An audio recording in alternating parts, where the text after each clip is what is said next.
último bloco da roda de entrevista, que hoje recebe Humberto Zanussi, que é o presidente da AGR. Nós continuamos falando sobre transporte intermunicipal. Alessandra, vou abrir esse bloco com a sua participação. Tá ótimo.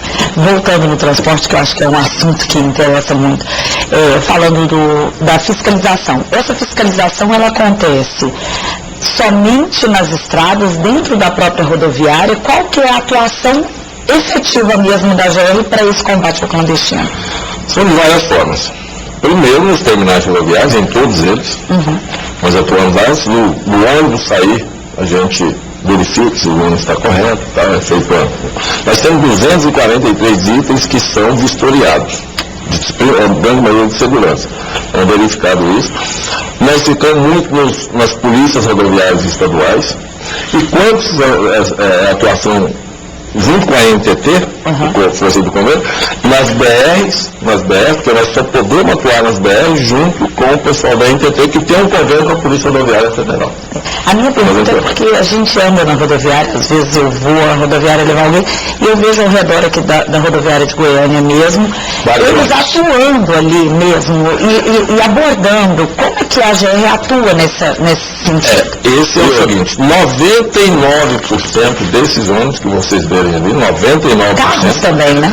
São carros e veículos que fazem o transporte interestadual, que nós só podemos fiscalizar junto com o pessoal da NTT. Entendeu? Mas nós estamos fazendo diariamente não, uma vez por semana, uma vez, equipe nossa com a equipe da NTT, em dias alternados, com um batalhão que foi criado agora lá no terminal rodoviário, com o Major lá, então a gente está fazendo ações ali em volta do terminal e vamos diminuir, vamos acabar com isso. Mas nós só podemos atuar, isso é de competência da NTT, e nós só podemos atuar junto com a equipe deles. E essa atuação, ela acontece só no clandestino, no motorista, na pessoa que atua, ou o usuário também ele pode sofrer alguma penalidade? Por incrível que pareça, a lei, ela protege o usuário. Sabe o que diz a lei? Se a gente parar um ônibus desse, irregular, clandestino, com 50 pessoas, nós temos que fazer o seguinte, nós paramos, a empresa que for parada, clandestina, ela tem que arrumar, ela tem 2 horas para arrumar um novo ônibus para transportar o pessoal para o destino. Se ele não arrumar, nós que temos que arrumar. Essa questão do usuário, quando fala do usuário, que na maioria dos casos, como é uma coisa aculturada no estado de Goiás, em todos os estados da federação, o que me caracteriza é que é de boa fé, por ele não conhecer a lei, por ele desconfiar do sistema que está no status quo, né, do sistema em vigor. E o que caracteriza, por exemplo, a apreensão de um veículo. Você disse que dificulta, mas solta. O veículo ele vai voltar a praticar o delito de novo. Não seria o caso de apreender mesmo o veículo? Nós não teríamos locais para estante de veículos. A verdade é essa. E a legislação diz o seguinte, porque assim, tem uma lei em relação ao clandestino, diz que fazer o transporte clandestino é crime. Então a delegacia especializada nisso, nós atuamos junto com eles também, nós recolhemos o veículo, ele vai responder um processo administrativo na GE, porque isso vira um processo. Ele vai responder um processo administrativo na GE e vai responder um processo criminal lá na delegacia. E eu nem acho que eles são mal informados, não. Eles são até bem informados. Mas, presidente, não seria a hora já.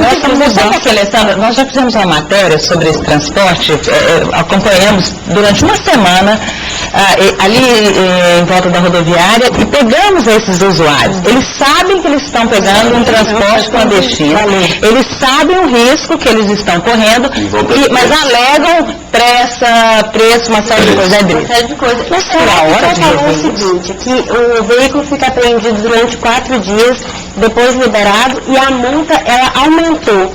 Que valor que seria essa multa hoje? Nós temos multa hoje o seguinte, ela vai dobrar, mas hoje ela é R$ 1.616, mais, diz a lei, e essa pessoa que for pega fazendo um transporte, ela paga 1/6 dessa multa, ela pode retirar o veículo. Eu estou dificultando. Se ela for pega, se for reincidente, a multa dobra. Já é assim hoje. Já é assim hoje. Sim. O que nós queremos é dobrar. Primeira vez que eu for pego é 3.200. Com esse novo projeto, de transporte intermunicipal, daqui a alguns anos, a médio ou longo prazo, como que o Estado vai estar com relação ao novo projeto sobre transporte intermunicipal? E gancho, pegando o clandestino, existe alguma política para transformá-los em ativos, pessoas? Desde que eles participem do processo licitatório. É bom a gente esclarecer uma coisa. Nós temos 2 tipos de transporte hoje no Estado. O regular, que a gente chama, que é esse das empresas que fazem, através de um processo licitatório, ela ganha uma concessão, igual vai ser essa por 15 anos. Então ela vai poder atuar durante 15 anos, que vai de terminal a terminal. Isso é uma coisa. O outro é o que a gente chama de fretamento. Fretamento são 3 modalidades. Tudo, lembrando, intermunicipal. Por exemplo, primeiro, é aquele que a gente chama de transporte eventual ou turístico. Qualquer um pode contratar uma empresa para levar para a cidade de Goiás, para talvez nova e tal, contratar uma empresa. Essa empresa tem que ser cadastrada no GE, vistoriada, 243 itens, seguro, tudo isso. Quando começa a fiscalização para o meio desse, a pessoa tem que apresentar toda essa documentação. Então, o turístico pode ser aquele contínuo, que é uma empresa que contrata uma empresa para fazer o transporte. Isso acontece muito em frigorífico, em empresas de álcool e açúcar, que a pessoa mora no município e é levada lá para a planta, lá para o local onde ela trabalha. Então tem que ser uma empresa também a mesma coisa, vistoriada, cadastrada. Transporte escolar. E o escolar em termos para a terceira modalidade. A terceira modalidade de fretamento. Mais difícil ainda. Aí a vistoria tem que ser de 6 em 6 meses.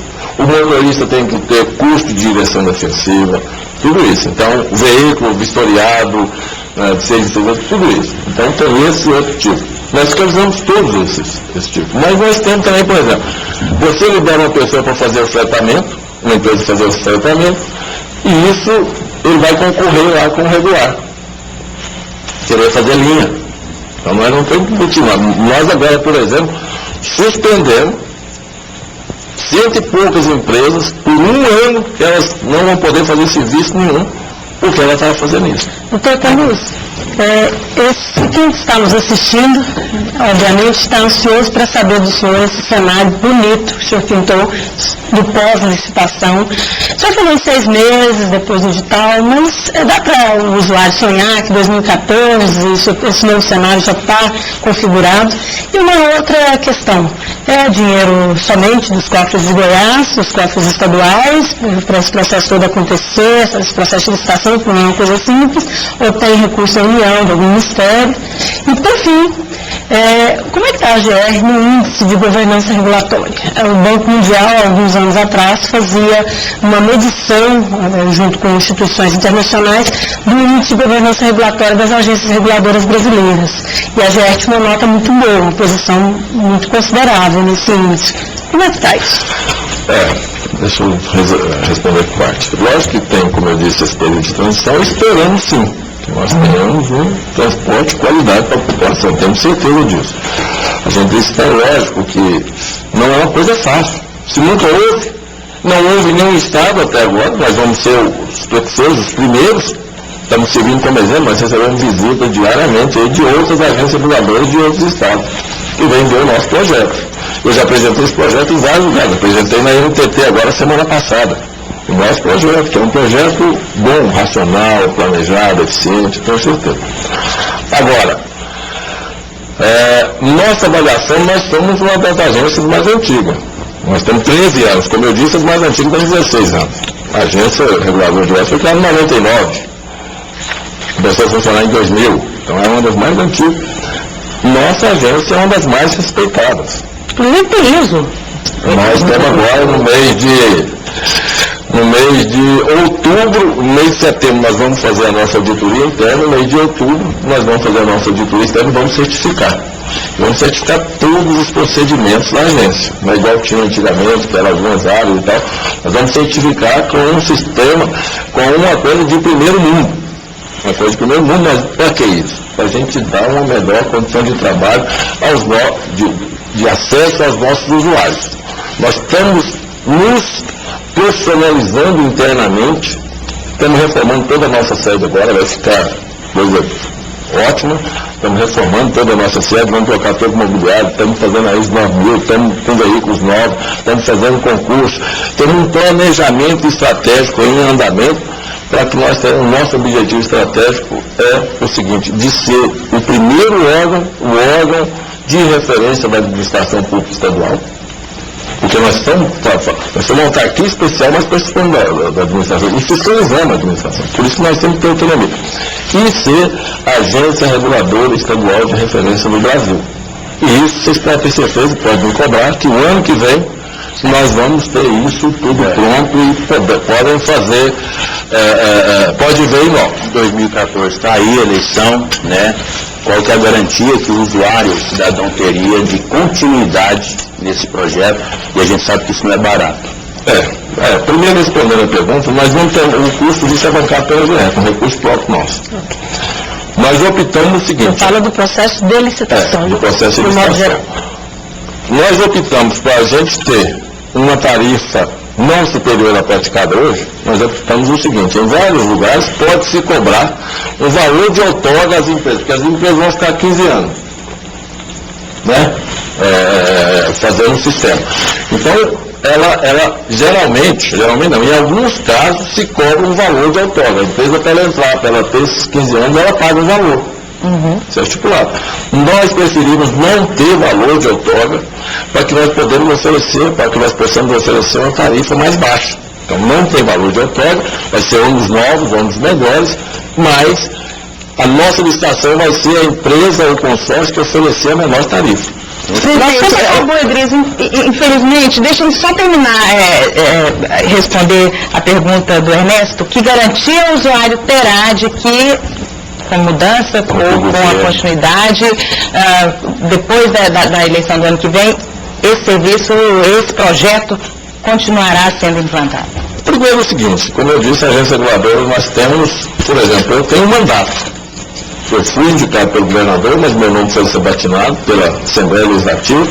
Nós temos conselheiros que venceram o mandato no ano passado, temos conselheiros que vencem o mandato, dois conselheiros que vencem agora no final do ano, ou seja, os conselheiros que entrarem, eles vão ter um mandato por mais 4 anos.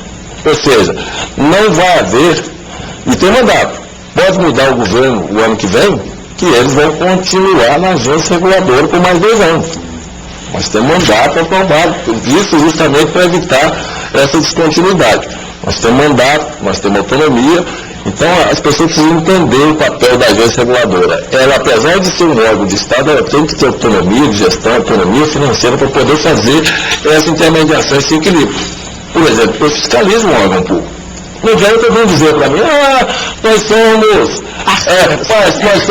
no mesmo barco, estamos sim, mas é o seguinte, tem uma legislação, tem todo um procedimento que eu tenho que fazer e vou fazer. Eu multa a cego, eu multa a saneável, e a agência reguladora, o papel é esse.